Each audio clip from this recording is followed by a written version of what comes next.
All right. So hope you enjoyed the slightly better lunch today from non-UCL patrons. All right. So after a good lunch, we are ready for a good speaker. So Thank you. It's a pleasure to introduce you Ariel. I guess you already know him, but Ariel Pakes will talk about the dynamic games, problems, and prospects. Okay, thanks. You know, when I gave the talk in the conference, none of you guys asked questions. This is a good time to ask questions. If you don't understand anything, it's likely somebody beside you doesn't understand, and you should ask a question. Okay, so some background. I'm going to stand here because it makes it easier for me to see what I'm supposed to see. So let me, taking a step back, you know, I always started empirical. I always sort of started with static games, okay? And how we did this is we took from theory the use of Nash equilibrium, essentially, in various forms. And then we used it to analyze counterfactuals. So we took some stuff from theory and some stuff from econometrics. Econometrics were computational tools, but there's also tools from statistics that allowed us to do things like have unobserved state variables and figure out how to use them. So it was really a full information Nash equilibrium, okay, that we were dealing with. Sometimes it was Nash bargaining, sometimes it was Nash and prices, but it was also always a static model. So when we started doing dynamics, and I was one of these guys, we took frameworks from, we started exactly the same way. We took this framework from our theory colleagues and we tried to run with it, okay? The framework had two basic principles. One was the state variables for the game now, so there's a lot of actors in the game, okay? They evolve as a Markov process, okay? And the equilibrium is some form of Markov perfection. Everybody's doing the best they can given what everybody else is doing, okay? So this really starts with Starr and Ho in the OR literature. But Maskin and Tirole have three papers, actually, two of them in Econometrica, which use this to illustrate what can happen in IO models. And then there was this framework that Rick Erickson and I developed to do empirical work, okay? So let me tell you what the framework looks like, and then I'll tell you what the problems are with it. I'm going to let I be a state variable. It lives on the positive integers, okay? And SI is the number of firms with state variable I. It could be a vector, it doesn't matter, okay? So say quality or efficiencies. And S is the vector, okay, with the number of firms at each state, okay? So that's a market structure from an IO point of view, okay?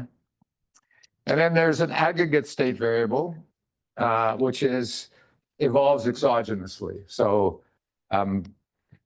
it was hitting the profit function yesterday. In this case, it's going to be something that just moves outside alternative up and down.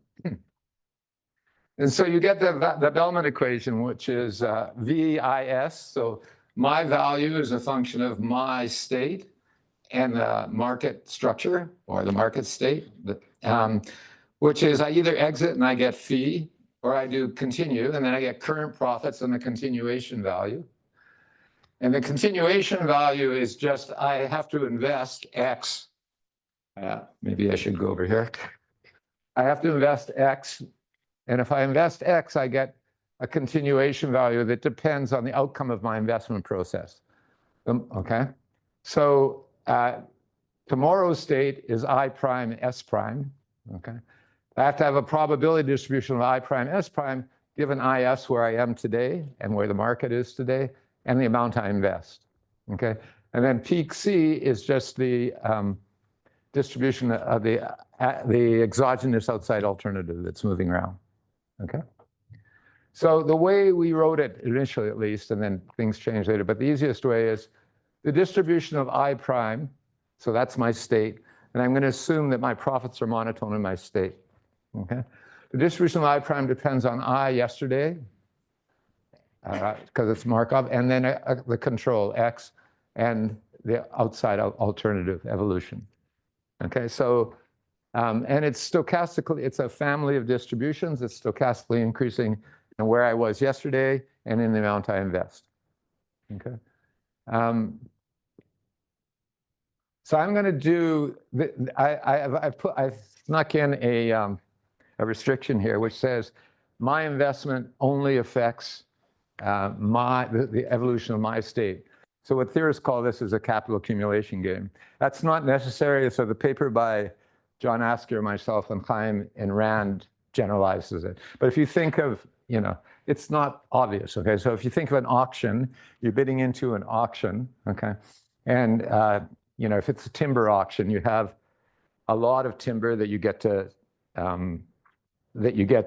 harvest and sell, okay? And every period there's an auction. Is that clear? And the evolution of my stock, which is the number of much of timber I have, not only depends on my bid, but it depends on everybody else's bid also, because they might win. Okay, so there's lots of situations where this doesn't happen, but I'm going to run with it here, and you can fix it up so it isn't. So that's the probability distribution of my state. Then there's the probability of everybody else's state.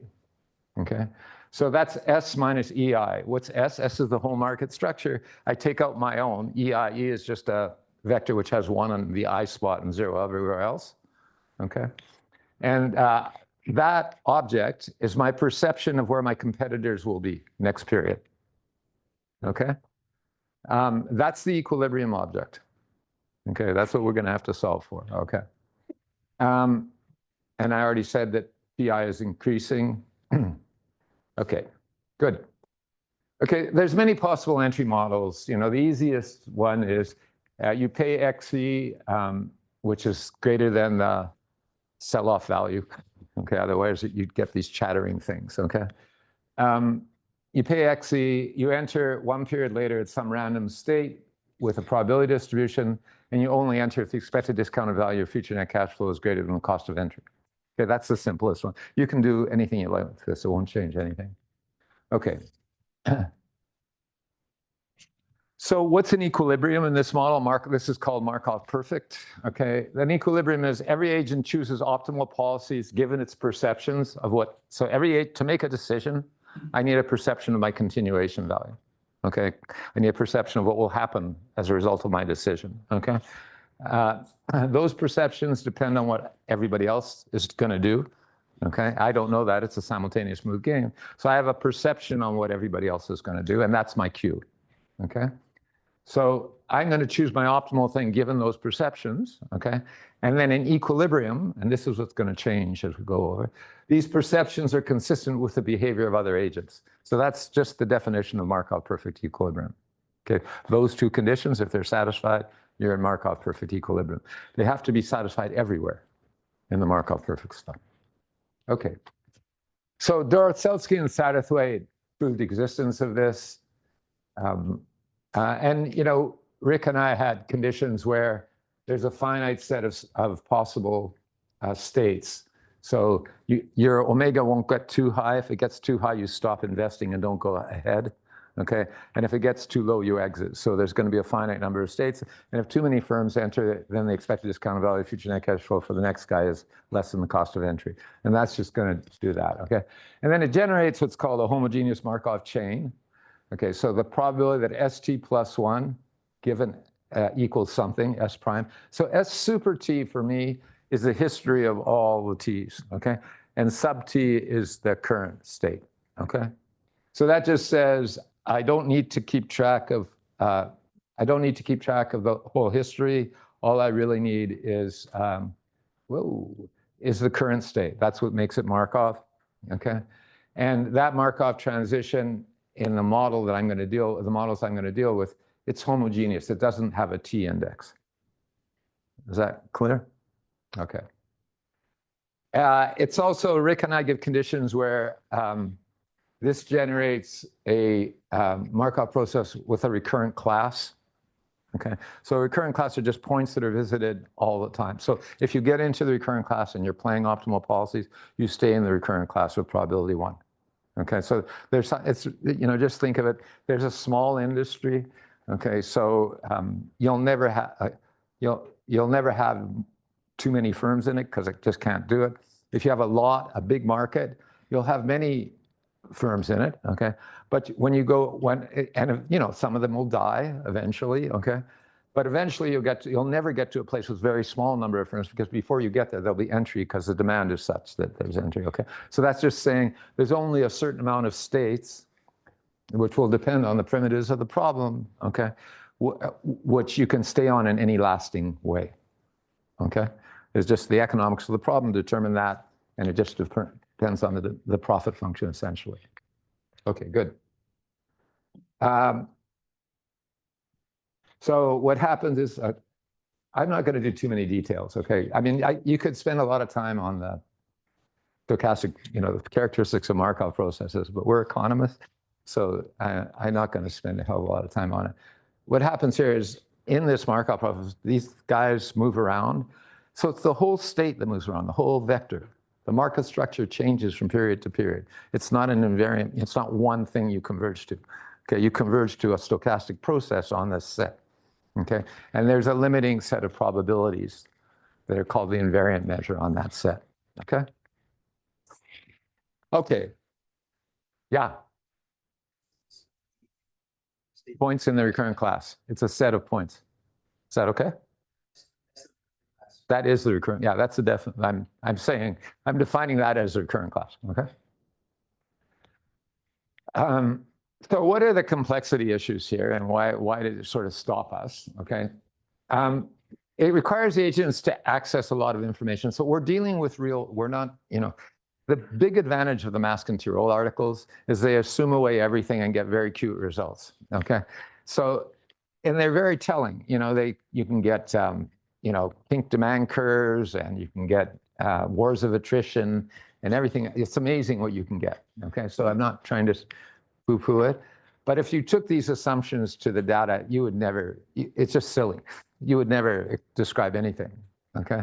So, and so now what we're trying to do is take it to the data, okay?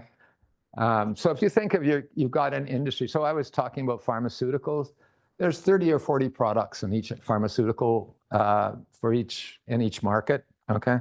There's 40 products, and each firm has, yeah, I don't know, 5 state variables, 4 or 5 state variables, to 120 state variables. If each of them takes, you know, can take on 10 states, it's 10 to the 120, you can forget it. Okay, that's the kind of complexity that I'm talking about. Okay, so you have to access a large amount of information, policies for each point, and either compute or learn an unrealistic number of strategies. Okay, because you need a strategy for each point. This is in the recurrent class, at least. Okay, so what this did, you know, let me say I'm guilty here. So I did a lot of this. Okay, it limited our ability to do dynamic analysis of market outcomes. From one thing, if you just went to the computer and tried to do this for realistic set of state variables, it became very difficult. So there was some good empirical work I'm not trying to poo-poo it. I actually didn't do much, but it had to restrict the state space. And you know, the people in the industry who looked at this stuff, or even people applied work, they looked at the stuff and they said, you know, I just don't believe it. There just isn't enough in it to replicate stuff, okay? So that was one thing. And then in the same way, it led to a question whether some other notion of equilibrium better. So I can't compute it on the best computers available, okay? I doubt that the guy sitting in the firm can compute it, okay? So it led to a question of, is there a better measure of behavior? You know, is there a better model of people's behavior, okay? I'm not going to do this, okay? Let me just say the computational burden, I'm going to say a word about the computational burden. I'm not going to tell you just how complex this can become, but the way to think about it is, you know, think about a durable good market, okay, like autos, okay? And what you're doing is, I'm a consumer, okay? And there's 120 million of us in the United States, families, okay? And I'm computing a value function, which requires perceptions of what cars are going to be available and their prices and their characteristics tomorrow, okay, and the day after that and the day after that. So 120 million people do this. You know, a firm comes back and aggregates over these 120 million people, okay, and then decides what to do in characteristic space and in price space in the next period, okay? It then computes the equilibrium, okay, for that among the many firms. Then it comes back and it, you know, that's not what the people thought when they did the 120 million value. So it's a doubly nested fixed point. And the dimension you know, it's just out of range, okay, I promise, okay?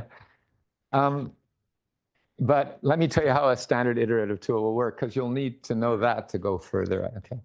So there are three parts of this that that you need for, I'm going to show you now how to compute an equilibrium from this model if you like this model, okay? Because before you compute anything else, you'll have to figure out how to do this, okay? There's three components to it. There's a number of points of value. What's causing the computational burden? It's the number of points evaluated each iteration, the computational burden per point, and the number of iterations until I converge. So this is just like everybody's been teaching you, okay? It's just an iterative algorithm. You start with something in memory, you pull it up, you update it, okay? And you put it back in memory and you do it again, okay? So it's the same thing. So the number of points, you know, it can go like K, it's a number of state variables, okay? If each state variable can take K, say there's only one state variable for a firm, each state variable can take values at K things, so you're going to discretize, okay? And there's n bar firms, it's K to the n bar, okay? And you can use what happens in all these models. You've probably heard this phrase. I think the thing is, for me, I need to know my state, but I can permute the states of the other guys, and it doesn't matter. Is that clear? Okay, so that's called, so it's exchangeable in the states of the other guys. That reduces the computational burden somewhat. So, okay, so that's that. Then there's a burden per point. So there's two aspects of that. The cost of calculating the expected value of future states. So I have to do the continuation value. To do the continuation value, I have to integrate out of where everybody else could go. Is that clear? So if everybody can take, you know, m can fall in m, it's m to the n again. Okay, so that's what the OR guys call the curse differentiality. Those are the two aspects of it. One is the number of states, and the second one is the burden of computing the integral over future states. Okay, so those are the two aspects. And then there's the cost of obtaining optimal policies given the continuation values. You can reduce that to an analytic claim. So the computational burden grows large. So most of what we used it for, let me just say, is as a tool for investigating theoretical issues where analytic solutions were not possible. So there was a lot of stuff done on learning by doing models, what happens in learning by doing models, the, collusion, I did one on collusion, what happens in collusion models. Every time you have to fix up the models slightly to make it work. So in collusion models, you have to ensure incentive compatibility, which takes another set of calculations. In the learning by doing stuff, there's multiple equilibria, okay? And so you might want to take care of that, and Dorotselsky and Satterthwaite did, okay? And stuff like that. But that's where it was used. And then the framework was used to controlling for selection in static models. So if you look at things like Pakes, where people talked about that here, you know, the way we control for exit and entry into the market, okay, there's an omega. If your omega is very bad, okay, you exit. Is that clear? So you got a selection on the guys who stayed in because they're not a random draw. They're a draw of the guys whose profitability was sufficiently high. Okay, and how do you correct for that? Well, I need a model that determines exit. Okay, and you can use this kind of model in a non-parametric thing that goes with it, and that's how all the Pakes work. Okay, so so there were two different responses by applied people, and then there was a bunch of so we're not the only people who think about this. Okay. The theory guys thought about it. You know, it doesn't take long to sit down and think, what would you have to do this? Okay, so we're not the first guys to run into this problem. So that there's, you know, much of game theory, okay, is to date even is dealing with it. Okay, what we did, most of us, okay, is look to approximations. You can't get it exactly, okay? Maybe what we'll do is approximate, okay? So there's a number available. My guess is there are more people sitting in this room who know more about this than me. So I'm just gonna leave it. I'm sure you got taught it somewhere in this process. Okay, here's some of the early stuff. Deterministic approximation techniques. There's a book by Ken Judd. Paul McGuire and I wrote this stochastic algorithm in Econometrica. There's continuous time, all these things, oblivious equilibrium. And there's more that I'm sure you've heard here and I haven't added yet, okay? So I have really, the real issue here is on the approximation stuff is, if we're doing this to do a counterfactual, okay, the data is not the right data for the counterfactual. Because the data is what happened before you tried the counterfactual. So you're doing the approximation, okay, for a data set that is no longer relevant for what you're trying to get the issue for, okay? That's the basic problem. Now, sometimes that's important and sometimes it's not important. Shouldn't get me wrong, okay? But that's the fundamental problem that you're not going to get around, okay, by doing an approximation. Okay, now again, there are many cases where that may not be important, okay, and you have to show me that, okay? But that's the issue. At any rate, you guys got a lot more of this than I am going to give you, so I'm going to skip it, okay? Nobody's asking questions, by the way. Bad sign. What are the ways around this? Okay, the first thing you might think of is, well, maybe the agent doesn't know everything of everybody else. Okay, maybe he only knows certain things, and it's a small number of things.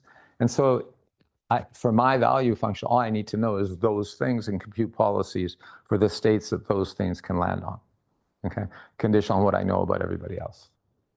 Okay, so that brings you very quickly, if you're going to stick with the perfection idea, with Bayesian perfect. Okay, so I know now I don't know what the distribution is, but I have a prior or a posterior, I guess, on the distribution where my competitors will be in next period. Is that clear? Okay, and you run through exactly the same thing. What you've just done is you squared the problem's computational difficulty. Okay, and the reason you have is I need to be able to compute posteriors, and they have to be consistent with everybody's policies. Computing posteriors is a very difficult thing to do in a complex situation, okay? And so it just makes it much harder, okay, not easier. So it does, it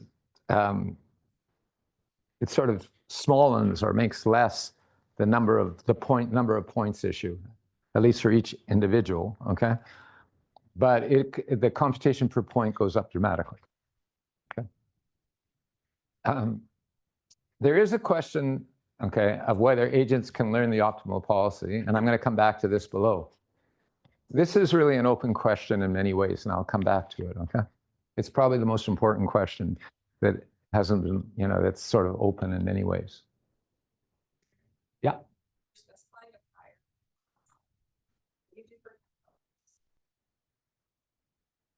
Yeah, I'm going to get to that, but let me just tell you, you start an initial condition, okay, and you build your priors from there. Okay, so I'm going to show you how we do it, but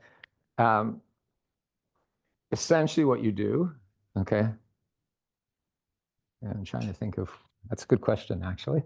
Okay, so I'm trying to think of how we did this, which is,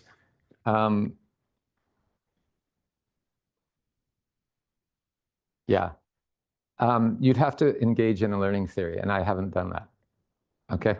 And but I'll show you what we do when we get there, okay? That goes, it's sort of funny. That's a very good question. Whoops, I'm going to, oh, no. So this brings me to what the theorist did, okay? So the theorist did the following things, one of two things. They either did weaker notions of equilibrium or less cognitively demanding. So a weaker notion, for example, the Fudenberg-Levine self-confirming equilibria, you only have to know correctly what's on the equilibrium path. So if you took a deviation, that doesn't necessarily be correct, Is that clear? That's the self-confirming equilibria. Osborne and Rubinstein do what they call procedurally irrational players. Everybody does the best thing based on their information set, but we have no idea why they got there. Okay, and just what happens if they do. Okay, so I only have a smaller information set. I'm not going to necessarily do Bayesian whatever updating, but in the end, I'm doing the right thing. Okay, that is, I'm maximizing at every point that I'm at. I have no idea why, but I'm doing that. Okay, and they don't tell you how to get there. But it's and Esponda and Puza do this thing called Burke-Nash equilibrium. What that is you start out with a prior. So this is one where you do have a prior. Okay, you start out with a prior, but the prior is inaccessible in the sense that it doesn't cover the true parameters. Is that clear? So you can't converge to the truth, and they ask, what would you converge to if you start out with the prior? Okay, and the prior doesn't cover the true parameters. So you're never going to get to the true parameters. You put a probability 0 there. Okay, and then Jehiel does what's he called, this I just found out about, analogy-based expectations equilibrium. What that does is it says, I'm not going to look at everybody, but I'm going to put you into classes of people, and I'm going to look at a smaller dimensional space based on classes of people and say, there's an analogy of this, everybody in this class does this, okay? All of this is done by theorists, okay?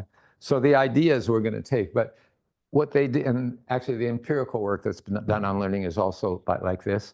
It's all about the state. It's a repeated game. The same thing happens time and again. It's the same profit function. Nothing changes. What I'm interested in is learning about how my competitors play. Is that clear? So that's a very appealing notion to theorists. Okay, it's not very useful for us because we're interested in dynamic games. We're interested in the effects of investment, R&D, advertising, all of that stuff, which changes the profit function. That's the purpose of it, okay? So in fact, what I'm going to do, let me just say, even the empirical work that's been done on learning, and I did some of it with co-authors, it's essentially the same thing because it's all done on electric utilities, and where generators bid in this to the same market, thousands of times every day. Okay, so it's essentially a repeated game. It's not exactly because, oil prices change and things like that, but it's essentially a repeated game. Okay, so almost everything I'm going to do to make the world look easier, okay, is essentially the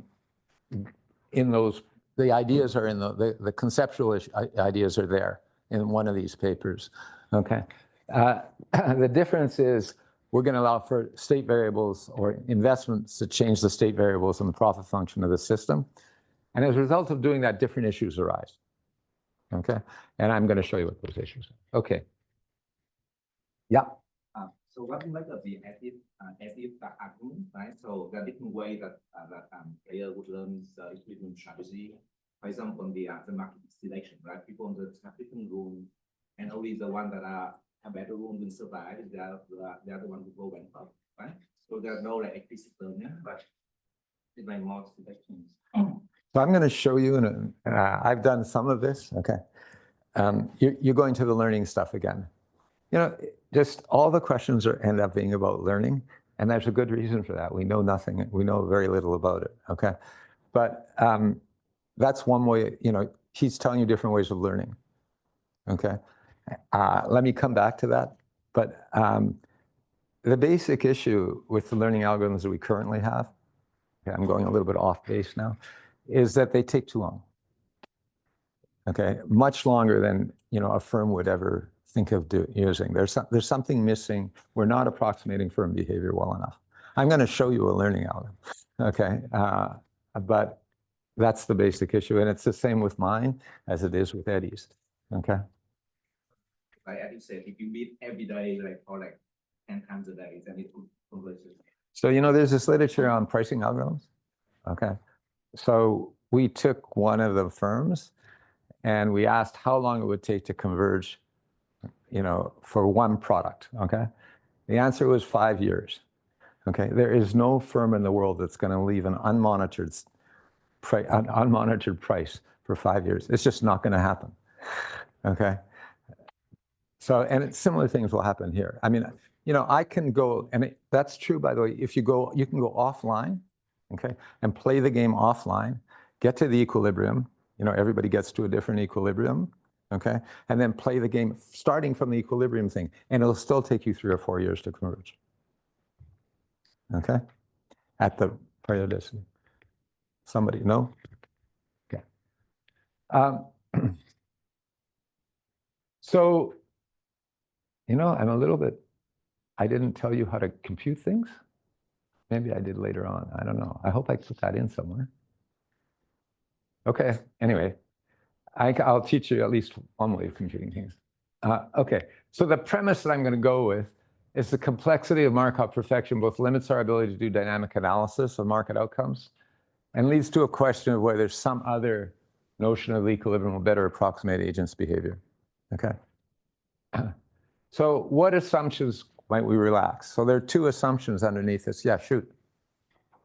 Better approximate agents' behavior. Do you mean better approximate, say, the way that they learn, or better approximate how they actually act? It's how they actually, right now, it's how they actually act. Okay. What assumptions of Markov perfect might we relax? So you can either have the state variables evolve differently, not as a Markov process, or the equilibrium, or you can relax Markov perfection. Okay, those are the 2 fundamental assumptions that are going on here. Okay. So I'm going to argue that except in situations involving active experimentation. Why not active experimentation? Because in active experimentation, when you're learning something like this, the initial policies are transient. They don't matter in the end, okay? Because you're learning and you throw them away, okay? We're likely to stick with the assumption of state variables that evolve as a finite order Markov process. It's convenient, it fits the data well. You know, there's a limit to how much information people can act on and compute policies for. Okay. You know, there are these papers which bound unilateral deviations, okay, from this. And it's a little bit funny. This was talked about in the seminars too, but just the papers that bound unilateral deviations, they hold everybody else fixed. And they just ask, given what everybody else is doing, should I do something? What's the difference in my value function if I perturb it? Okay. That's sort of not the question we're trying to ask. Okay, the question we're trying to ask is if everybody something changes in the environment and everybody recalculates what goes on. And that hasn't been asked, to my knowledge, okay? And I should also say there are situations where we might want the process not to be time homogeneous, okay? So there are ways of fixing that up, and I'll talk a little bit as we go on that, okay? You might think, you know, there are sometimes you get to a state where everybody stops, you know, or at the end of patent life, or, you know, stuff like that, which can make the thing non-stationary. For most of those cases, you can do backward induction from the last state, okay? And so it doesn't really hurt things very much, okay?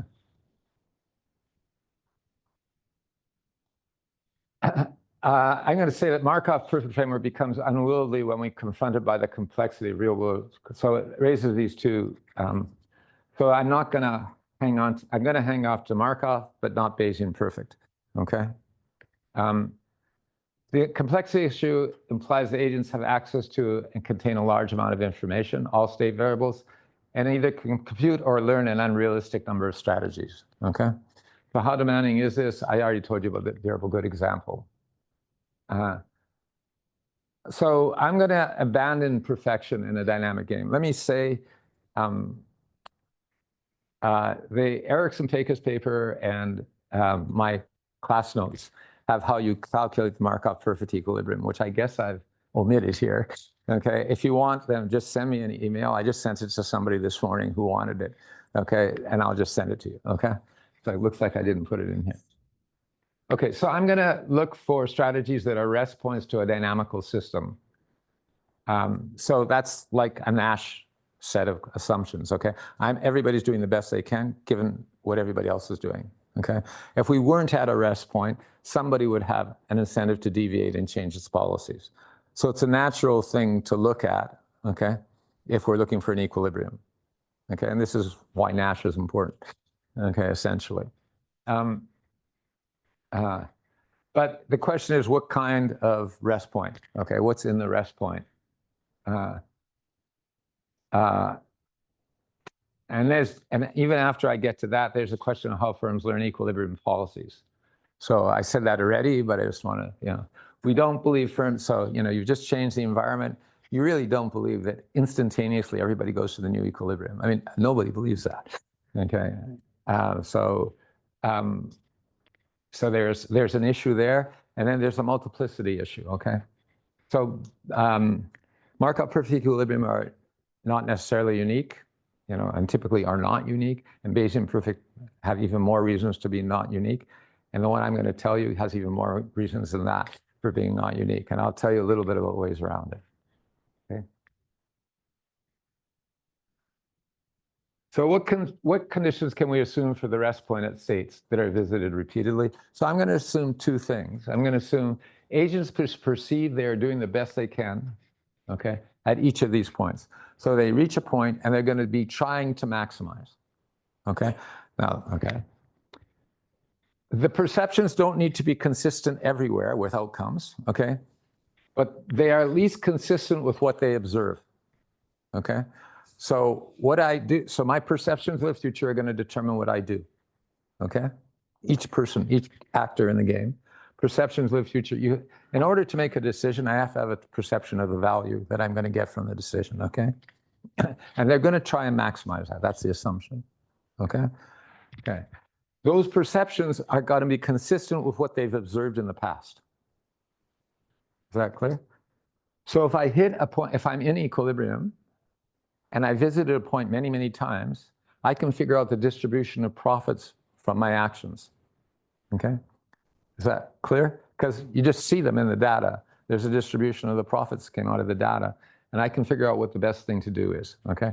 I'm thinking of a simultaneous move game. So when I can change when you do something, okay, I can figure out what would have happened had I done something different because you're fixed, okay? So it's simultaneous move, okay?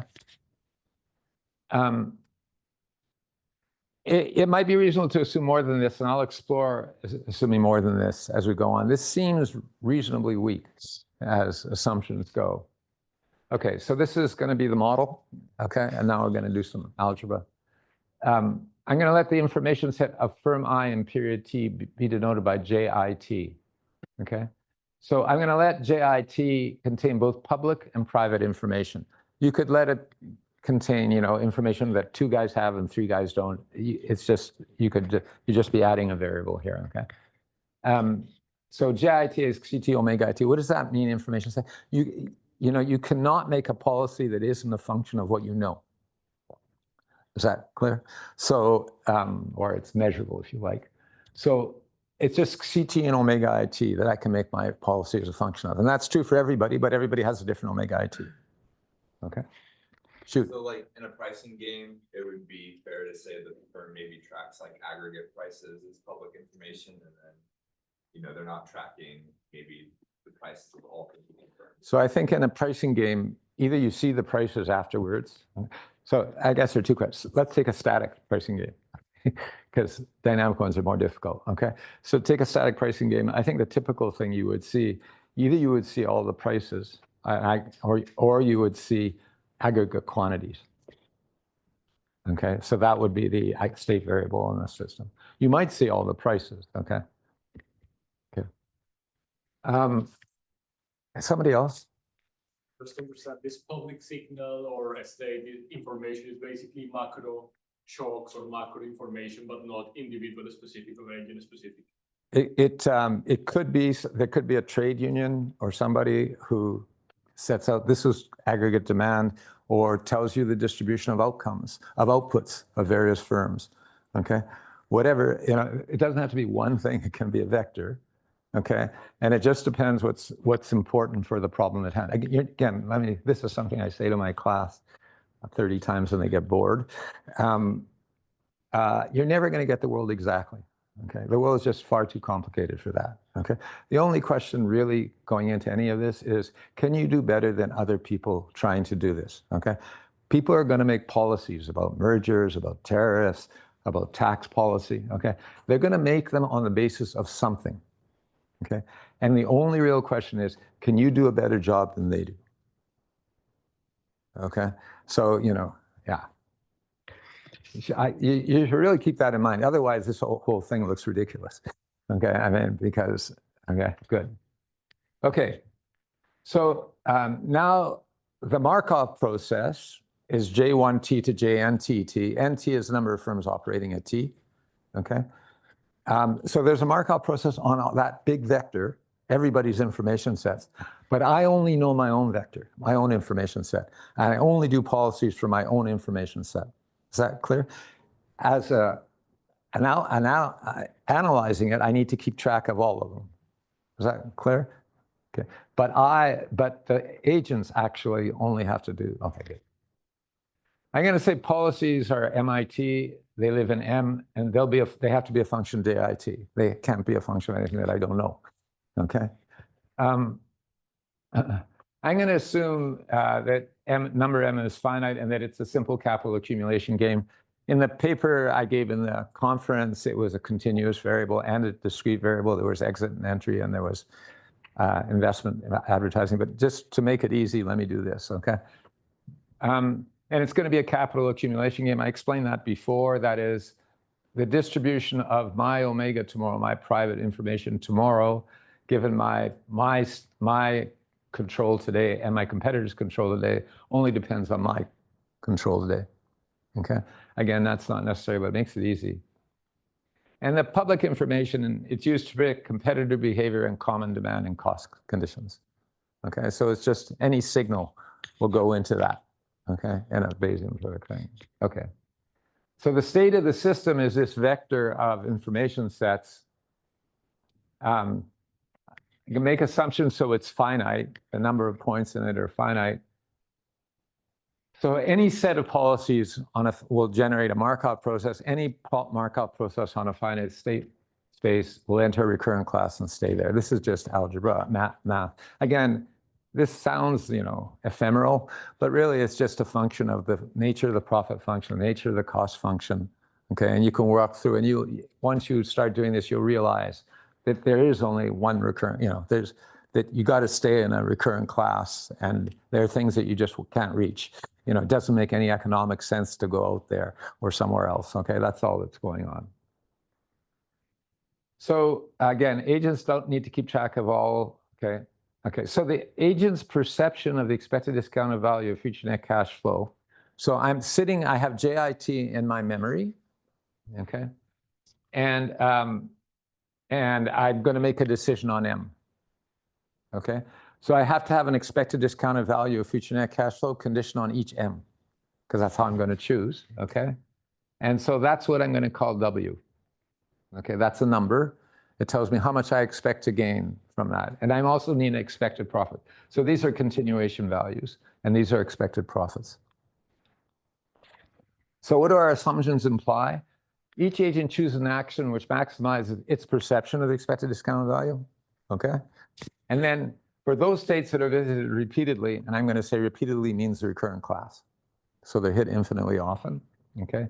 These perceptions are consistent with outcomes, okay? So what restrictions does that impose? So formally what's saying, it's saying, I'm at a JI. For any JI I am at, okay, I can choose any M, but I choose M star. So WM star JI better be, my perception of it better be better than my perception of anything else. Of course, it means, you know, if you're not in the recurrent class, that may be incorrect, but your perception has to be there, okay? And then at points in the recurrent class, okay, then the policy M of JI, okay, has to equal expected profits and the expected continuation value, where I put my M star in, okay, for that. And what does that mean? Okay, it means that the profits, I'm at JI, this process is ongoing. There is a distribution of J minus I given JI. Okay, it's in the data if I'm in the recurrent class. Is that clear? Okay, so profits are just the expectation given that distribution. Okay, when I'm in the recurrent class, I have the profits correct. because I can learn them from the data, okay? So those probabilities are just what you generally, you calculate conditional probabilities like you always calculate conditional probabilities, okay? It's just a joint probability divided by the marginal, okay? Similarly, I need this, PEJ prime given JI. Where's everybody going to be tomorrow? Okay, and there is a distribution for that in the data also, okay? And all I have to do is integrate out with respect to it. Okay, so those are the conditions that I said at the beginning, okay? Those are the conditions, what we call, we made this mistake of differentiating between restricted and non-restricted, but just, we call it experience-based equilibria. Okay, that's what I was doing in the seminar. It's very similar to a number of the theory papers. Okay, let me give you an example, okay? You get to a recurrent class, okay? So in the recurrent class, you always play the optimal thing. That was the condition. Is that clear? And sometimes you could play the other things if you're in an interior point, and you always be in a point in the recurrent class. You can't get out. Those are called interior points. Okay, but now come back to the non-equilibrium. So now say you're at a point in the recurrent class, or if you play the optimal thing, you're going to stay in the recurrent class, but you can play a feasible thing and get out of the recurrent class. Is that clear? There's nothing saying those perceptions are correct because you haven't been there enough time to learn them. Give me 1 second. That's exactly the analog of what Drew and David Levine, Fudenberg and Levine say self-confirming equilibria. And only now I'm in a different kind of state space. Is that clear? So when I say the ideas are very similar, they really are very similar. Okay, it's just that you have to change them a bit. You had a question. Yes. I may have missed it, but expression for expected profits, the probability of other players, J, conditional on my J, the agent is not computing that, are they? They don't have to. They could if they see it. They don't need to, okay? All they need is the expected profits, and they've been here many times, and so implicitly, if they just average, that's what they're averaging. Yeah? Okay. In the real data, can we really tell what these tasks and see what the data is within the recurrent task? Well, actually, they are not within the recurrent class. It's more empirical. Okay, so let me come back there. If you assume they're playing equilibrium, okay, so let me take a step back. This notion of equilibrium, okay, it encompasses Bayesian perfect and Markov perfect. So if it's Bayesian perfect or Markov perfect, it's experience-based equilibrium. This is just more general, okay, which means there's more equilibrium, okay. The question is, it's a deeper question. It goes back to the learning thing. It says, if you've been playing this a long time, maybe you got there, okay? The truth is I don't know a learning model which will ensure you get there, okay? But maybe you got there. I think what I'm going to show you is if you thought the thing was reasonably stable for a while, not perfectly stable, but reasonably stable, and you did a small change to the environment, I'm going to give you a learning model that will get you to the new equilibrium, okay? I hesitate to say I would do it for a large change in the environment.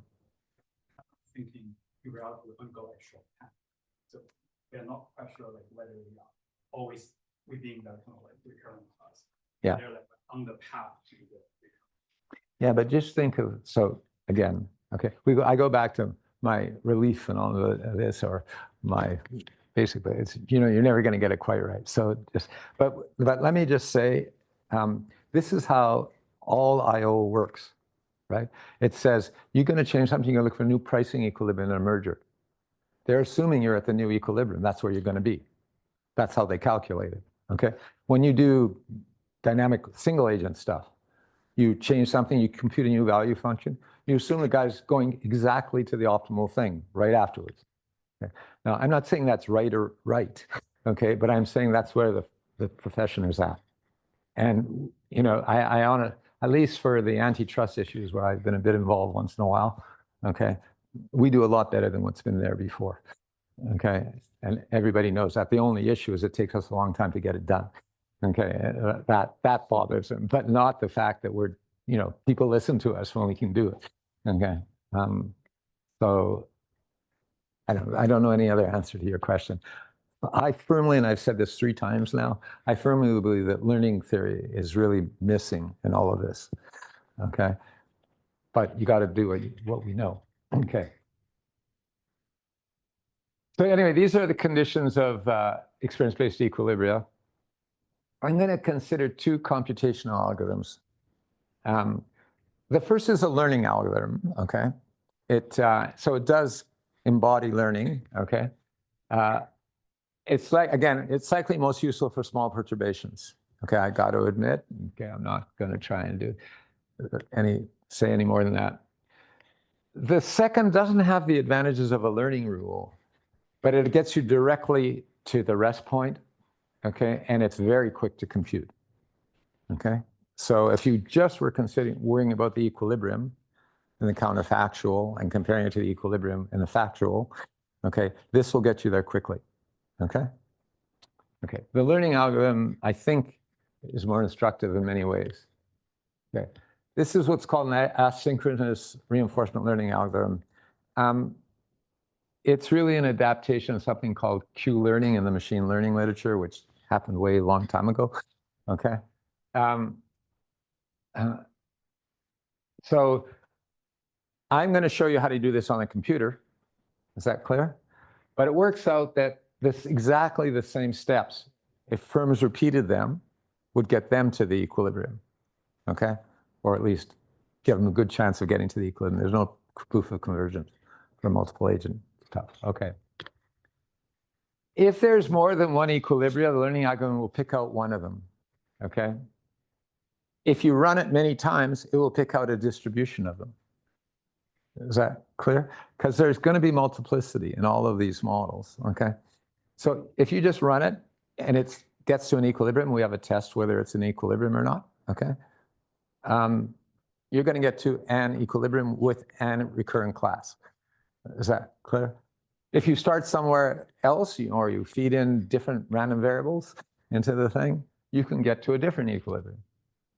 Is that clear? We haven't had terrible lot of difficulty with that, but in principle, it's difficulty. It is difficult. And formally, it's going to circumvent this reinforcement learning algorithm. It's going to circumvent both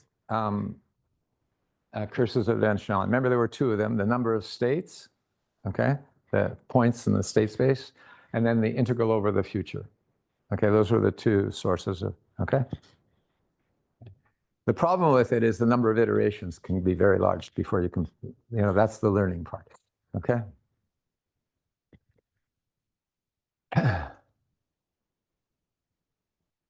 So now the algorithm is different for individuals than it is for the researcher. The researcher has to do it for everybody.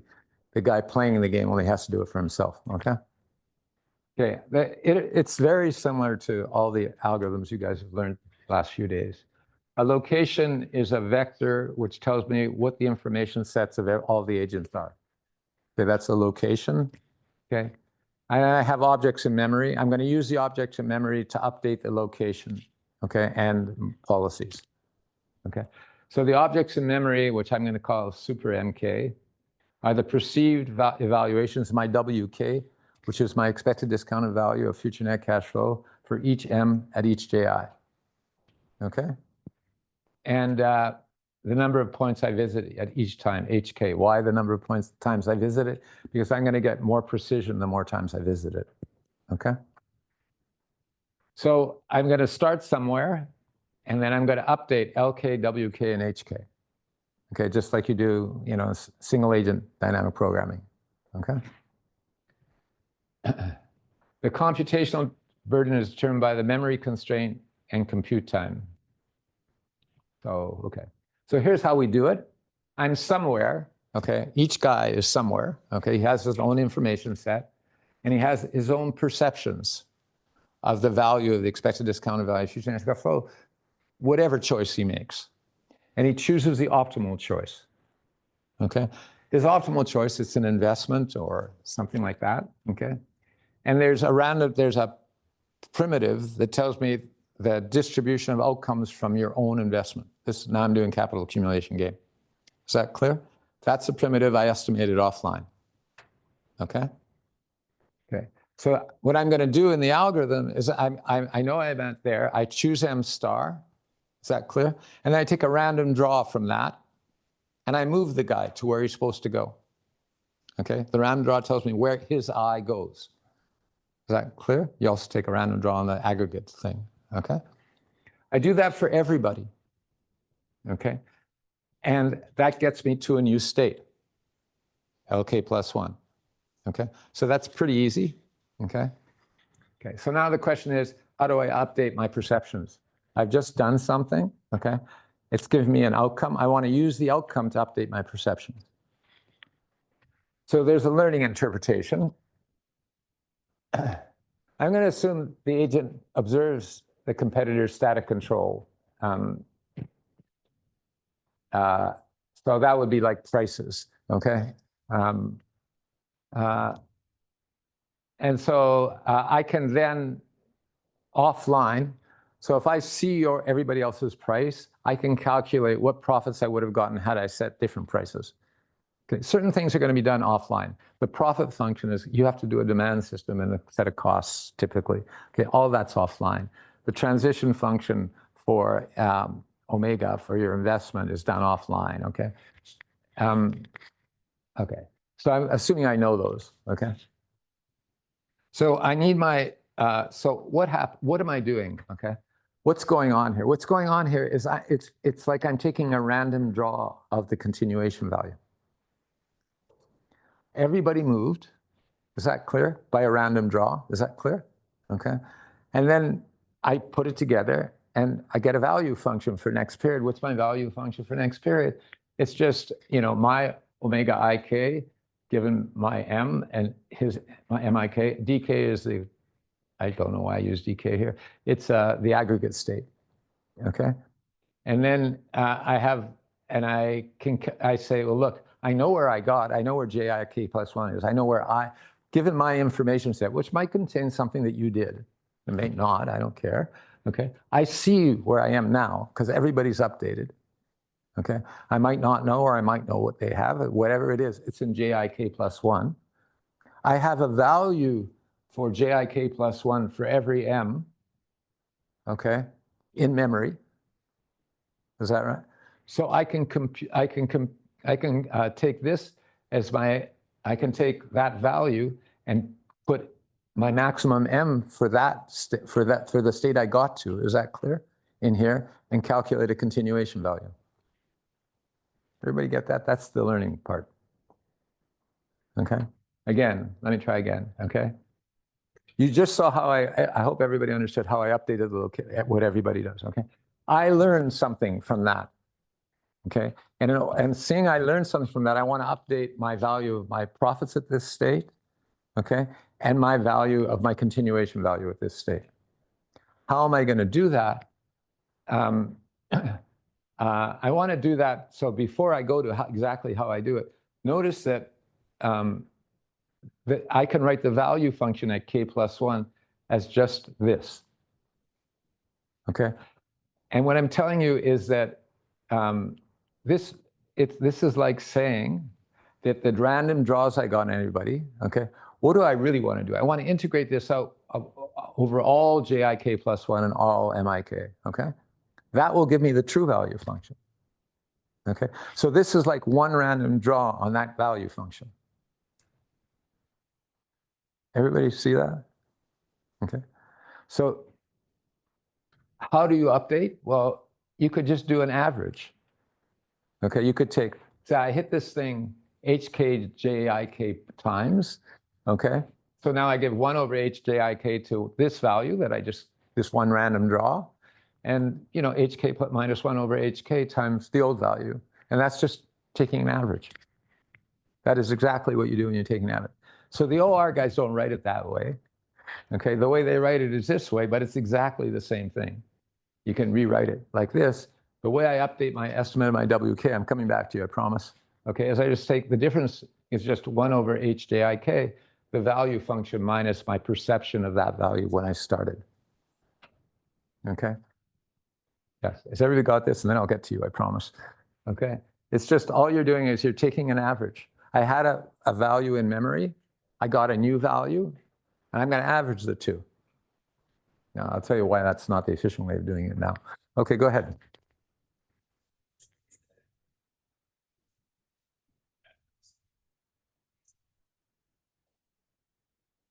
So the initial time, you want to start? Yeah. So the way you treat the initial time matters, okay? The way the OR guys like to do it, and the way I've done it in my own research, is I start very high, with very high values for all the W's. Why? You then go down, you have one that's higher than the rest, you choose it, is that clear? And then and it either goes up or goes down. Say it goes down, okay, eventually you're going to get below another policy at that state, and you'll try the other state. So doing it that way typically generates the highest value you can get from this thing. Okay, and that's how the OR guys do it. That's how I did it. The problem is that takes a long time to go down a long way. Okay, and that's why I say if you have the initial condition and the perturbation is small, you're likely to get there much faster. Okay.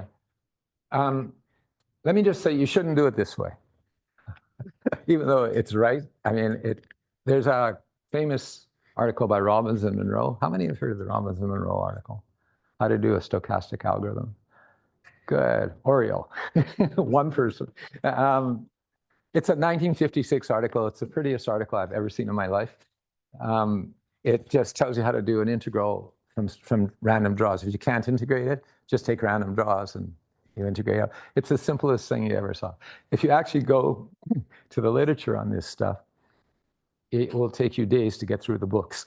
Okay, and all the ideas are in this Robbins and Monroe 1956 article. Okay. The reason you shouldn't do it this way, by the way, is this gives equal weight to each time you hit the point. Okay, and in fact, the later ones are much more precise. Okay, and the early ones are much more noisy. So you downweight the earlier ones. In fact, what we did is we would do 1,000,000 draws and then throw it out and start over again at the end of the 1,000,000 draws. Okay, because otherwise it's weighting you back, on stuff that's not very good. Okay, so all the books on the optimal way of doing this are about that, about how to do that well. Okay. Okay. Some other notes. If you're at equilibrium, then the expected value, when calculated exactly this way, okay, is in fact W. Sorry, go shoot. You should speak up. That's right.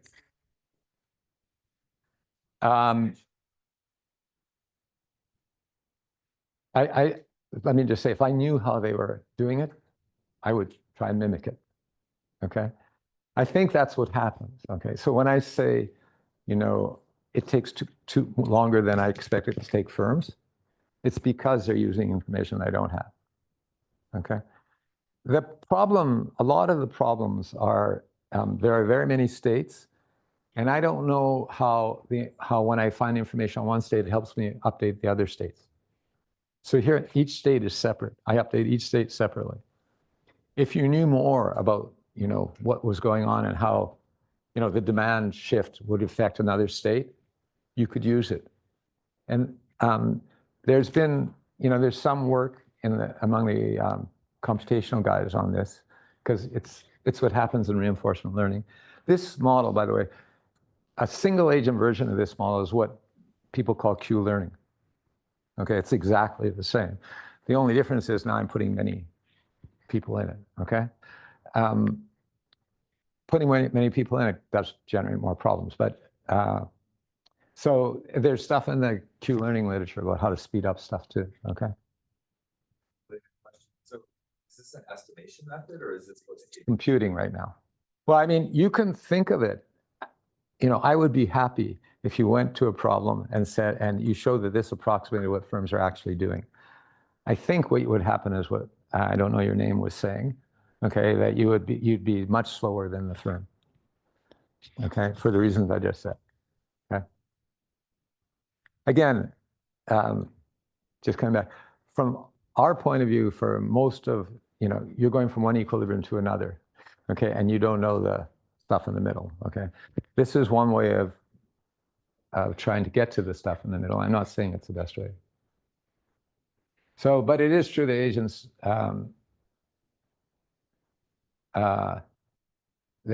could use this algorithm in principle and would, if they converge, they would converge to a Nash equilibrium, okay? There's no curse of dimensionality anymore, okay? Because the recurrent class, you don't need to know all the states. What would happen? There's only in the recurrent class. Typically, the recurrent class and the ones I've computed, it grows linearly in the number of states. But that's a hell of a lot different than exponentially in the number of states. It really changes what you can do and what you can't do, okay? And the other thing is, when you do the continuation values, you don't never do an integral anymore. All you do is add two numbers, okay? So you never have to do that integral, okay? So we provide a test for equilibrium. It's very simple. I'm going to leave it for the paper for those of you who want it. And there's a related literature, OR literature, on making this simpler by something called TD learning. I'm not going to go over it. I explained this already. Okay, narrowing the set of equilibria. Okay, I don't have a lot to say about this, but what I do have to say, I'll tell you. If you start at the initial condition in the data, is that clear? Okay, and you change something in the environment, okay, and you want to see what happens, okay? The initial condition in the data is rich enough to throw out many possibilities. Is that clear? Because there's only certain paths that are consistent with the information, with the fixed sunk costs that are already in the data. Is that clear? Okay, so I've done this a bunch of times and it really does cut down things. So that's one way to constrain, and it has the following interpretation, which I used yesterday. Yesterday, 2 days ago, yesterday. Yes, yesterday, right? No, yes, yesterday. Which is, you know, here's the question. So we did advertising in pharmaceuticals. The question is, had we not allowed direct-to-consumer advertising from day one, okay, and I simulate the equilibria forward, you know, 38 periods or whatever it was in the data, okay, I can now compare the equilibria, the actual to the counterfactual. Is that clear? Because I'm going the same periods. It has that advantage also, okay. You can also impose a condition called boundary consistency. All that says is that when you're at one of the points where you could take outside of the recurrent class, okay, that your perceptions are consistent with what you did. That is, what you have a perception for everywhere. They just might not be correct. Is that clear? So you choose the policy that is consistent with those perceptions. Okay.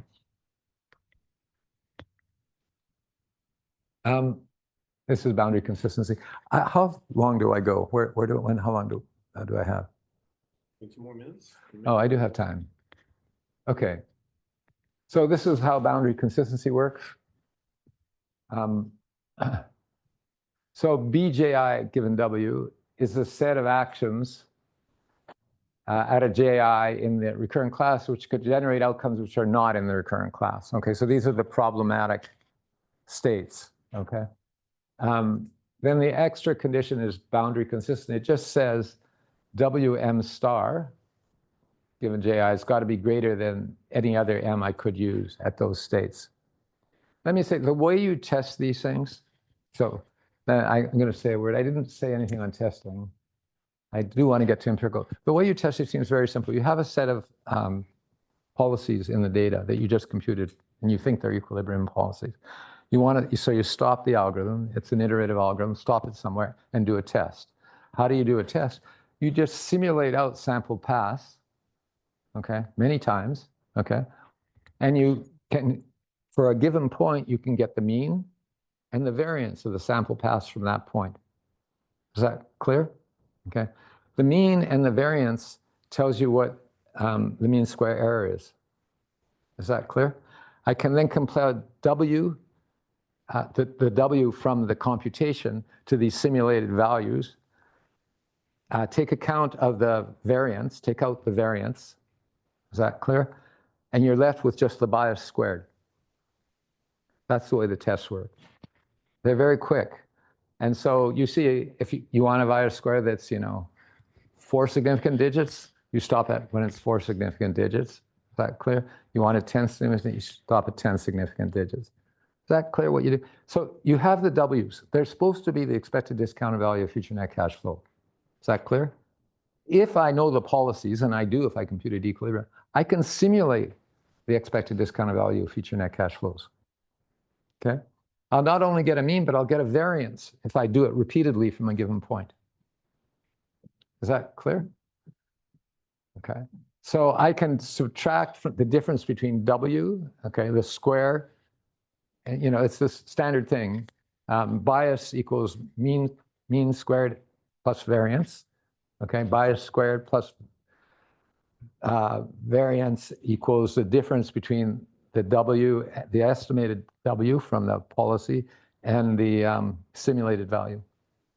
Okay, it's just, okay, so I can take out the variance and I get bias squared, okay, at each point, and then I weight over the points by the recurrent class, by the weights of the recurrent class.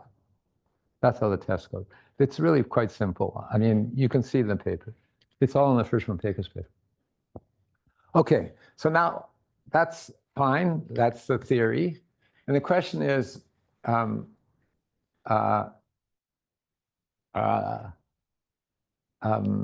should put here, how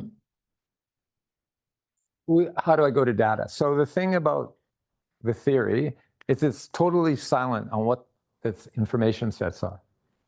Is that clear? It's true for any set of information sets, but it doesn't tell you what they are. And if you go to empirical work, you need to know what the information sets are. Is that clear? Okay. So we start with an empirical model where the only thing that happens in the empirical model, I see what the guy did at different states. Okay. In my case, we saw advertising. Okay. I'm going to assume that he was trying to maximize. So he was trying to maximize the expected discount value of future net cash flow. Okay, the empirical model doesn't assume that his perceptions were correct, just that he's trying to maximize. Is that clear? Okay. So then, so what's the purpose of that? Okay, you can then find out what variables he cares about. Okay, that's the information set. Okay.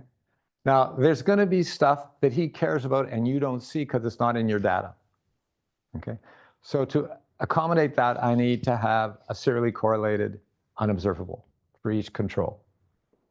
Okay, it's just true. I mean, we don't have everything in our data that these guys respond to. Okay, so there's going to be other things, and like all economic variables, they're going to be serially correlated. Okay, so what I'm going to do is I'm going to do some experiments with the data. I'm going to just regress advertising on stuff.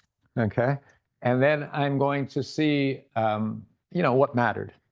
Okay, and then I'm going to add a serially correlated unobserved state and find out the correlation across time in those states. Okay. So that's the empirical model. So, and then what I'm going to do after that is I'm going to take those states and those processes for the unobservables, and I'm going to plug them into an algorithm that computes an experience-based equilibrium. I'm going to do it twice. I'm going to do it once for the actual data for the period without the counterfactual. Okay, so that's going to tell me, have I got things approximately right? Okay, and then I'm going to do it with the counterfactual. So in our case, we're going to shut down direct-to-consumer advertising, see what happens to detailing and equilibrium, and just recompute everything. Okay, that's what we did on Friday, I guess. Okay. So the role of the empirical model is to determine the state variables. So what advertising responds to that's in your data and the serially correlated unobservable, and clarify aspects of the model that need to be replicated in order to provide a credible model of behavior. So for example, in our stuff, okay, it worked out that people did advertising for a while and then they stopped. And then for about 4 or 5 periods, and then they started again, okay? So you have to, so that's gonna involve, why is that a problem? Because their states, in fact, in particular the states that you don't observe, but they observe, told them to shut down at a particular time, okay? So that's going to, if you just forget about that, you're going to generate a selection problem. You're just going to keep for the good realizations of omega, okay, you're going to keep them in, and you're going to throw out the bad realizations of omega. So you need a selection correction, okay? So that's the kind of thing in our stuff we need. And you got to realize that when you're doing the regressions, the right-hand side variables typically going to include things that are serially correlated. The serial correlation is typically going to be correlated with the right-hand side variables, okay? And so you want to worry about instruments and things like that. Okay. Okay, so this is very similar to what was done in, I don't know, did you guys go over BBL or POB or any of those papers in the, no? On estimation, you did. Somebody went over BBL? No? POB, yeah, they did? Okay. So this is very similar. The only difference is here, when we do this, is we don't assume equilibrium perceptions, and BBL and POB and all of those do, okay? And we allow for serially correlated unobserved states, and they don't. Okay, that's the only difference. Everything else is the same. That should be B4. You go to counterfactual, you see if the empirical model is rich enough to adequately approximate the data. That's what I said was the first thing, okay? Should have been a B, not a V. Sorry, there on the computer when you type fast, you sometimes screw up. And what you do for the counterfactuals is you reparameterize the primitives of the problems. So they're necessarily out of sample. So this is what I was saying about approximation. If you did the approximation when there was direct-to-consumer advertising, it's the wrong data to do the approximation on, to do the counterfactual. Because now we're looking at a world without direct-to-consumer advertising, okay? And I think I showed you this, but I don't know if I'll show you today, but detailing changes dramatically. I mean, it goes, in our data, it just changes dramatically. Why? Because a lot of the reason they were doing detailing and who did detailing, okay, was because direct-to-consumer advertising said, go to your doctor. So the main paper on this, by the way, prior to us, okay, was a paper by in Restud by Sinkinson and Stark, and it's called Ask Your Doctor. Why is it called Ask Your Doctor? Because what they're trying to do is to let you go to the doctor and ask for a particular pill. That's what they're trying to induce you to do, okay, by the direct-to-consumer advertising, okay? And you can ask, so I'll tell you one story. So Al Roth's a friend of mine, he used to be in Cambridge with me. We both came at the same time. So his neighbor was the head of MGH internal medicine. MGH is the biggest hospital. It's the primary Harvard hospital in Boston. Okay, and I went to him one day and I said, that's over for dinner one night. So I asked him, do you listen to people? Why would you ever listen to somebody, who comes in and says, I want Pepsi? Okay, why would you ever listen to him? I mean, you know a ton more than him. He said, you just don't understand. He says, I got 10 minutes with the guy, provided it's on the formulary. Axid's no different from Pepsid and all that. A priori, I don't know the difference between these drugs. Some of them affect different people differently, but it's about the same probability, okay? And I'll find out by experimentation. There's no other way to find out. So if he asks for it, and I have 10 minutes with the guy, I just give him the drug and tell him to leave my office. So it's not, that's exactly what he said to me, by the way. I mean, not exactly, but it's that was the content. Okay. There are two options for analyzing counterfactual. One is a learning algorithm. Could be the one we went over, or if you have a better one, you could use that. And I'm going to show you a direct algorithm now for computing equilibrium directly, okay? And this is just a bunch of warnings I've told you already. Nobody believes we actually get to the equilibrium immediately, okay, and stuff like that. So again, we can go over the problems. The dimension of the state space, typically in Markov perfect models, the two problems are dimension of the state space and the integral over the future values. Okay, so now what's going to happen in this direct computation algorithm? I'm not going to compute on every state. Okay, I'm just not going to do it. Okay, what I'm going to do is I'm going to compute policies for each product in each time period and assume their equilibrium and compute them as if they were equilibrium policies. Is that clear? So if you had this whole state space, but I'm just trying to do a counterfactual from day one, okay? So I have 40 periods, okay, and 40 firms. So I have 1,600 points I have to get. Is that clear? Okay. But if I tried to do the whole thing, I'd have, 40 times whatever, I'd have to do 40 times 40 times, again, okay? So that kills one curse of dimensionality. Instead of doing, instead of doing all the states, I just do the states I land on. Is that clear? And this doesn't involve any discretization. It can be continuous, it can be discrete, whatever you like.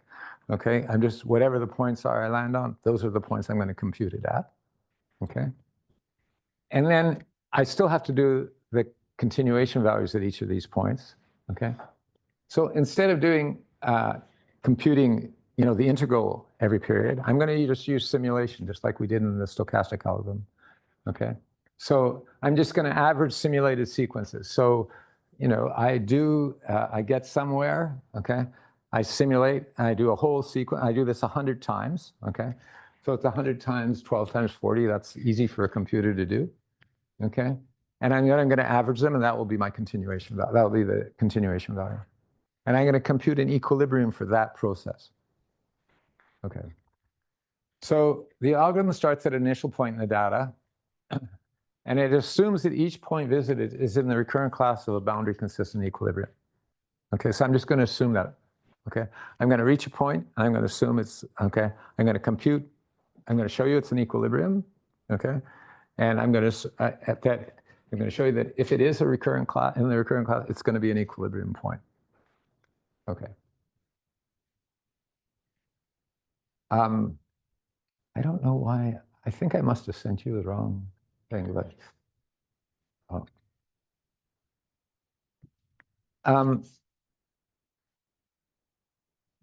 Okay, the algorithm is iterative. Iterations are indexed by L. Okay, so an iteration for me is going to be a set of policy functions. Okay, and I'm going to start with the policy function from the empirical model. Okay, you got a policy function from the empirical model, so I'm going to start there. Okay, okay. Let me just tell you, I should have had a thing on this. When we actually asked what things mattered to the firm, I'm taking a step back now, okay?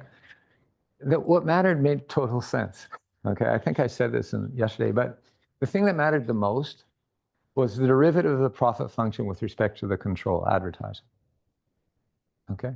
Why does that make perfect sense? Because what you're really trying to do is get the derivative of the value function with respect to the control, to advertising. Is that clear? That's what you want. That's impossible to get because the value function can't be computed. But the value function is just iterates of the profit function. It's profits today, plus the derivative of, plus the profits tomorrow, plus profits the next day. The closest thing to the value function is the profit function. Okay? If you were doing an approximation, I've done this before, and you actually computed value functions, okay, and you ask, if I was approximating it with stuff, what should I approximate it with? It always comes in, the profit function is the first thing that you want to approximate it with. Okay. The other things that came in, by the way, were the time to patent expiration of the drug, because they stop advertising as they get to the end of patent life, and the advertising of the competitors in a restricted class, not for all the competitors, but for those that are in what they call ATC4 class, therapeutic classes that compete with each other. So Axid, Pepsid, and Zantac are all in the same therapeutic class. That's why I use them as an example. Okay. So the policy function just tells me, what AT is a function of theta 1, the log of the derivative of this, should be also the derivative of C with respect to A. Okay, but I know that. I estimated that offline, okay? Plus, whatever W, whatever other things matter that are observed, which are the W. And then I know that omega T, the error term in this, has a first order Markov representation. Okay, or I'm assuming that. And I've estimated rho and nu t from the empirical model. So I'm going to start with the estimate from the empirical model, and I'm going to update. So here's what we do. At each iteration, use the policy functions in memory to simulate K sample paths. Fix the policy functions, simulate K sample paths. So what's a sample path? You know, at this period, everybody chooses their advertising and we go somewhere, okay? And then the next period, based on where we got to, each guy, again, chooses their advertising, we go again. And we do this for a whole sample path for many periods, okay? I'll tell you about that in a second. And so I keep track of the profits for those periods, and I keep track of the omegas for those periods, which are the random things that I care about, okay? And then I compute the averages over the sample paths of these guys, okay? And then I compute the expected discounted value of those averages for this policy function, okay? So what should be the case, okay, is the marginal return from AT should be just, the marginal return in a given period. Okay, forget this. I don't know where this came from. I should have looked more carefully. It's just, should be just this. If I calculated these, if I simulated enough times, it's going to converge to the true thing. Is that clear? So what the marginal return is for advertising in this period is the discounted value of future advertising that I got after this period. So this period contributes not only to this period's advertising, but to next period's, this period's demand, also to the next period's demand, as does next period's advertising comes in then, and you just simulate it out, okay? And you know that the demand function, okay, is going up with the sum of these demand functions. So again, I should have done this better, but CT, what is in the demand function? So if you go back to BLP, okay, what's going on here? This is from yesterday, okay? BLP is a demand system, and there's an unobservable in the demand system that makes the market shares exactly equal the demand. Is that clear? And the unobservable in that is CT, okay? And that's what makes the equality, okay? There's a contraction mapping, and it works, okay, for any given vector parameters, okay? So then we take the CT, after we estimate the parameters, we take the CT out, okay? And we say it's a function of past advertising. We estimate that function. Is that clear? It's a function of its past value and advertising. So the increment is advertising. Is that clear? So if I do advertising today, okay, it affects the CT today, okay? And through CT, and then it becomes rho CT for CT plus 1. It affects CT in the next year, CT plus 1, and so on. So the marginal product of advertising today depends on all the future, but it also depends on all the advertising in the future. But you're simulating all the advertising in the future if this is the policy function. Did everybody get that? I should have done more detail in the notes. Everybody sure they got that? You'd look like you didn't get that. So go ahead.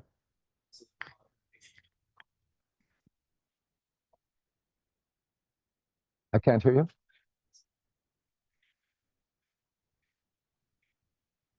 You know, my profits tomorrow, the next day, and thereafter.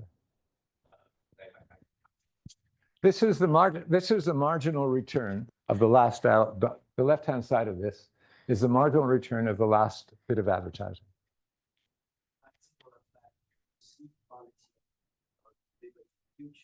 Yeah. Even the advertising, they will affect them tomorrow. That's what they are. Yeah. Well, I hope so. It's just that it's very simple. So what's advertising doing? It's shifting the demand function. Okay. So the demand function depends on these X's, which move it up and down. Okay. So X today depends on X yesterday and the advertising in the interim. Is that clear? So I put in advertising, I generate a new X, a new profit, new demand function, and a new profit. Is that clear? Okay. So the increment that I get in value from that, from the last dollar of advertising, is the increment in those profits. But then in that, the next year, okay, or next period, okay, there's like CT plus 1, and it depends on CT, and CT depended on AT. Is that clear? So it also affects the next year, okay? And so on, at a discount rate, which is, the discount's going to be rho times the actual the true discount rate on the profit function. You're doing the counterfactual. Are you counterfactually changing the type function? Yes. Yeah, so in the counterfactual, so in the factual, what you do is you simulate both detailing and DTC. Is that clear? In the counterfactual, DTC is 0. You recompute detailing as an optimal policy, but the counterfactual is 0 of DTC. Is that clear? Go ahead. Maybe a little off topic, but are we recovering structural parameters as part of this estimation process? Like you just talked about the profit function the whole time. But like there's, you know, you're trying to motivate that with the economic model, right? So are we recovering that in the estimation? So the profit function you estimated offline. Okay, what do you need for the profit function? Okay, you need demand, okay, given prices, okay, and characteristics, okay, and costs. Okay, that you can estimate offline, and we show you how to do that. There are two, you know, there's a bit of an issue with estimating costs, okay, if you don't know them. Sometimes you know them. Most of the time in IO, when we don't know costs, what we do is we set Nash prices, which is price equals marginal cost plus the markup. You can get the markup from the demand function separately. You use price minus marginal cost minus markup equals marginal cost. Okay? That doesn't work unless there's Nash prices equilibrium. Okay? And so the other way of doing it in this case, what we did was we said, this surprised me, by the way. I'm mixing up things, but we said, look, I'm going to assume advertising is optimal. Okay? Then the expected discounted value calculated here once I get to the optimal policy function. Okay? I can calculate that. Okay? And that's going to depend on costs. Is that clear? And at the margin, it better be equal to 1. Okay, the profit, you know, demand price minus marginal, demand times price minus marginal cost, you know, and you sum it over the future, okay, and it should equal 1 at the truth, okay. We can invert that and get costs out of it, okay, and that tended to work better in our. So let me just keep on. Shoot. 1 minute. Good. I know. Okay. So after I do this, okay, I'm doing it for one particular policy function. I've done all this for one particular policy function. That policy function need not be true, need not be the right one. Okay. So what I'm going to do is I'm going to say, well, I know I can compute now the expected discounted value of future net cash flow, the marginal benefit from another dollar of advertising here, okay? That should be equal to the policy function, okay? Because the policy is setting the marginal product of advertising equal to 1. Is that clear? So it won't probably equal that, okay? But I can take it and regress it on the same variables that I used in the empirical work to get the policy function. Is that clear? If you do this, and then you can look afterwards whether your value functions are correct or not, whether the iteration. So this is L is an iteration. What's an iteration? It's a policy function. Okay. So I have a policy function. I compute the expected discounted values. Is that clear? I compare them to the expected discounted values last time. Okay, which were from a different policy function. Is that clear?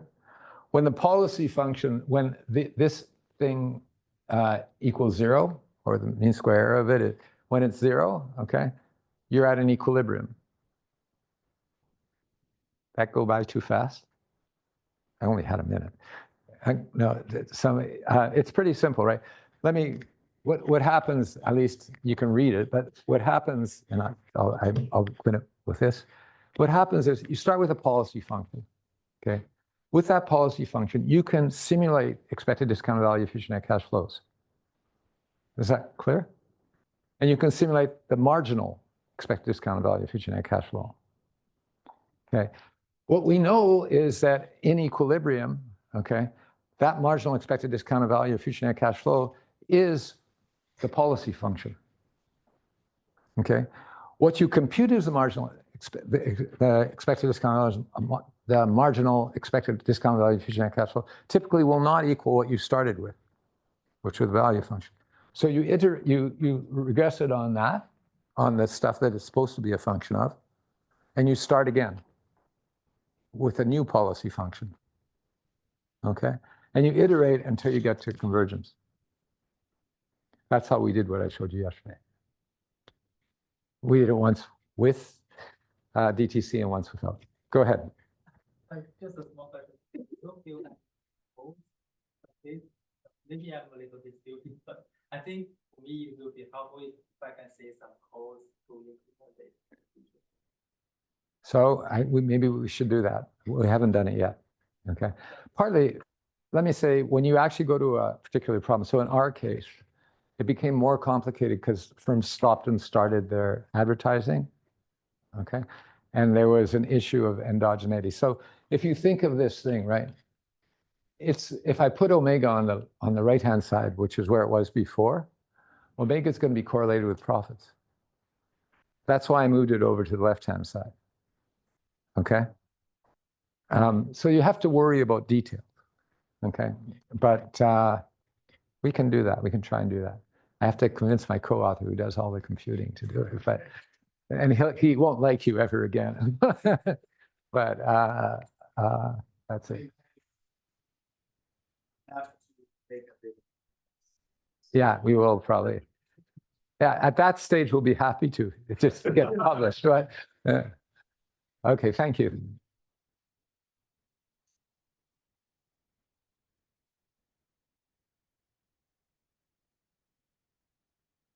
Still take a teaching inspiration and